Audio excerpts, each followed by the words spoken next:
Austin Mcbroom. This guy somehow manages to always be in the drama, in allegations, cheating allegations.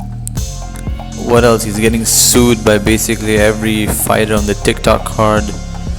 Cheating allegations, doing weird shit. He got his niece. This was like years ago, where he got his niece like a toy or a candy that was shaped like, I think you guys know what I'm talking about. It rhymes with Bilbo. And yeah, he's just seems like a bit of an asshole with how he looks in the media. Now, I always like to give people the benefit of the doubt, and maybe they're just allegations. But when they keep coming, and it's again and again and again, you start to think that I feel like this guy is maybe all those allegations were true.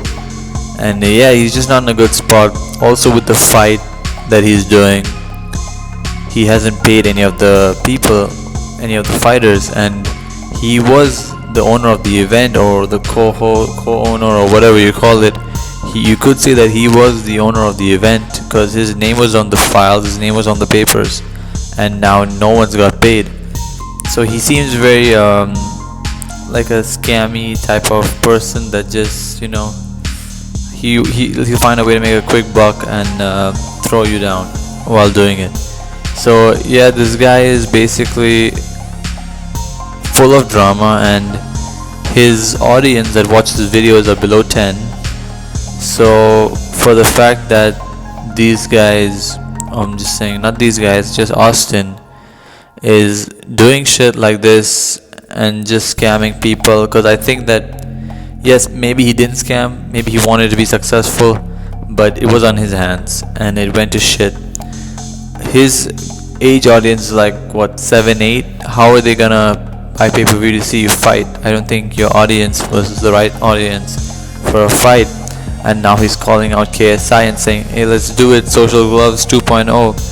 Nope, KSI has his own promotion, and you better believe that they're gonna fight under KSI's promotion. KSI is gonna dictate all the rules, because he has held events before which were successful, unlike Austin Mcbroom.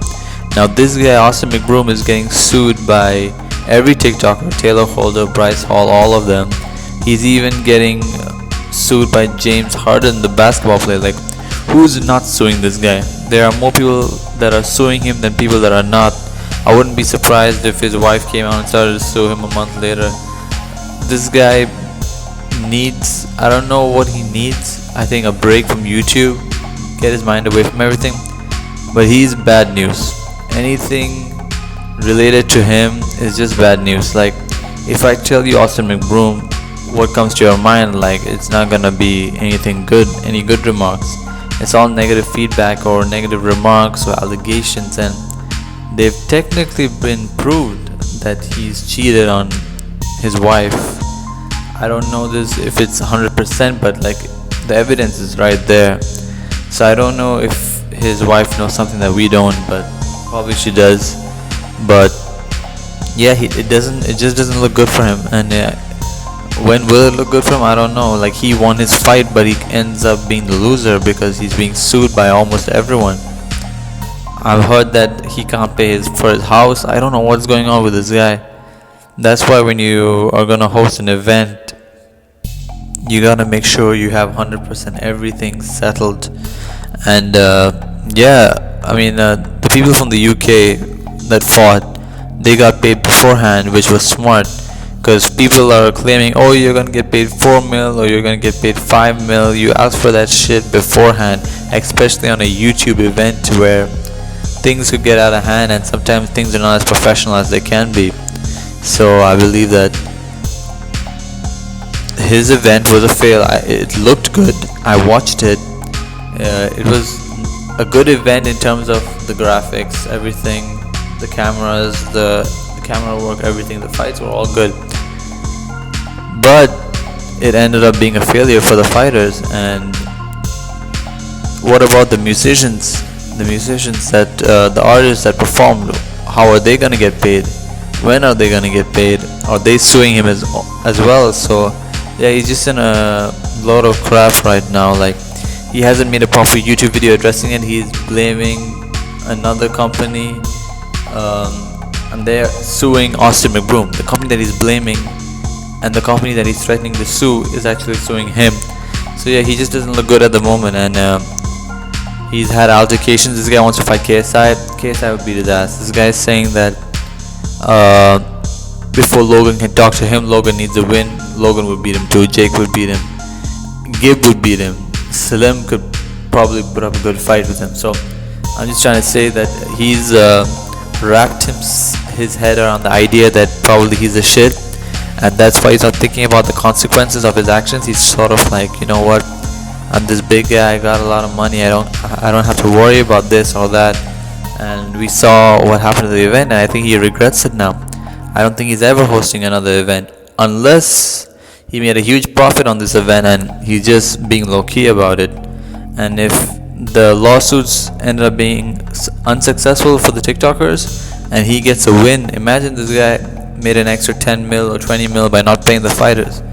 But apparently they expected over 1 million pay-per-view buys at least, and they got 100,000 something.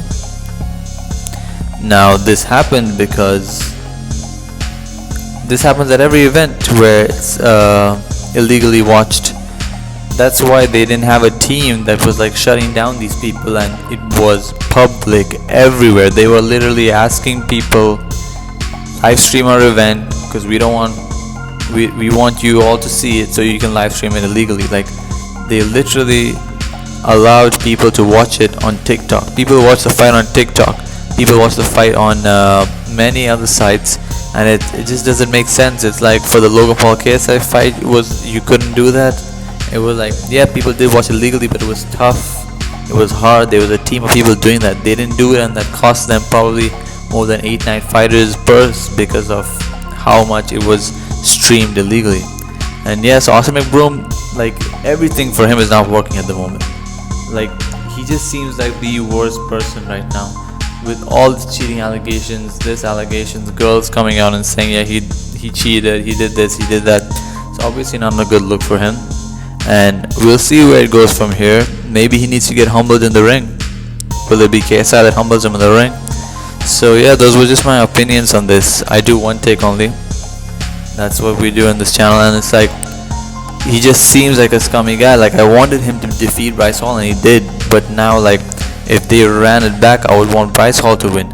And that just shows that the way Austin Mcbroom is dealing with things and how he deals with the situation. Like, he just seems like a scam artist, like those Indians who try to take your money on the video calls or shit like that.